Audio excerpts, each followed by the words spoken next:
ਸਤਿ ਸ਼੍ਰੀ ਅਕਾਲ ਜੀ। ਸਤਿ ਸ੍ਰੀ ਅਕਾਲ ਜੀ। ਹੋਰ ਕੀ ਕਰੀ ਜਾਂਦੇ ਅੱਜ? ਅੱਜ ਸੈਰ ਕਰਕੇ ਆਏ। ਅੱਛਾ ਜੀ। ਹੋਰ ਕੀ ਕੀਤਾ ਫਿਰ? ਅੱਜ ਕਿੰਨੇ ਵਜੇ ਉੱਠੇ? ਅੱਜ 5 ਵਜੇ ਉੱਠੇ। ਅੱਛਾ ਜੀ। ਫੇਰ ਕੀ ਕੀਤਾ 5 ਵਜੇ ਉੱਠ ਕੇ? 5 ਵਜੇ ਉੱਠੇ, ਫਿਰ ਗੁਰਦੁਆਰੇ ਗਏ ਤੇ ਫਿਰ ਹੈਰੀ ਨੂੰ ਲਿਆ ਤੇ ਸੈਰ ਕਰਨਾ ਏ ਤੇ ਫਿਰ ਹੁਣ ਧੂਣੀ ਸੇਕਣ ਲੱਗੇ। ਹੋਰ ਕੋਈ ਸੁਨੇਹਾ ਦੇਣਾ ਹੋਵੇ? ਸਾਰੇ ਜਾਣੇ 5 ਵਜੇ ਉੱਠਿਆ ਕਰੋ।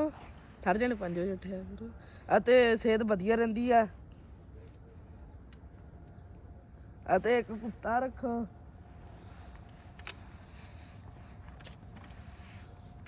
ਆ ਤੁਸੀਂ ਦੇਖੋ।